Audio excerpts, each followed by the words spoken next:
నేను ఒక విషయం చెప్తున్నా సోదరులారా, ఈ దేశంలో కుల వ్యవస్థ లేకపోతే పాకిస్తాన్ లేదు. ఈ దేశంలో కుల వ్యవస్థ లేకపోతే మత మార్పిడిలు ఎక్కువ అయ్యేది కాదు. కుల వ్యవస్థ, దాని రూపంగా వచ్చిన అసమానతలు, దాని రూపంగా వచ్చిన అస్పృశ్యత మత మార్పిడులకు ఎక్కువ దారితీసింది. మన లోపాన్ని సరి చేసుకోవాలా. అందుకో సాక్ష్యం చెప్తున్నా చూడండి. పాకిస్తాన్ జాతిపిత ఎవరు? మహమ్మద్ అలీ. అరే మహమ్మద్ అలీ ఎప్పుడు ముస్లిం అయిండు? మహమ్మద్ అలీ ఎప్పుడు ముస్లిం అయిండు? మహమ్మద్ అలీ జిన్నా పూర్వీకుల చరిత్ర, జిల్లా పూర్వీకుల చరిత్ర చాలా మందికి తెలియని ఆసక్తికరమైన విషయం. ఆయన మూలాలు హిందూ ధర్మంలో ఉన్నాయి. ఆయన ఎవరిక్కడ? భారతీయుడే. హిందూ ధర్మంలో అంటే జిన్నా ఎవరు? భారతీయుడే. భారతీయుడే కానీ ఆయన ముస్లిం కాదు.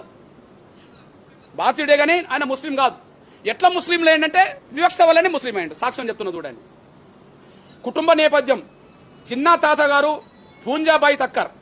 వీరు గుజరాత్లోని కాదియావార్ ప్రాంతానికి చెందిన లోహానా అనే హిందూ వ్యాపార కులానికి చెందినవారు.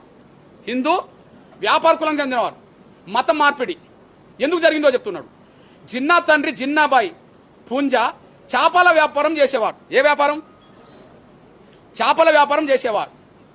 అయితే లోహన కులస్తులు శాకాహారులు కావడంతో ఈ బ్యాచ్ పెట్టింది. మళ్ళీ అది కూడా ఏది బ్రాహ్మణ బ్యాచ్ పెట్టింది. ఎవరు శాకాహారులు ఎట్లుండాలని చెప్పి.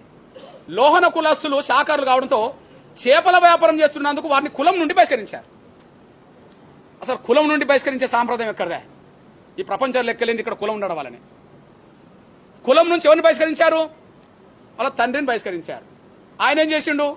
దీంతో మనస్తాపం చెందిన ఆయన కుటుంబం ఇస్లాం మతంలోకి, షియా విభాగంలోకి, శాఖలోకి మారింది.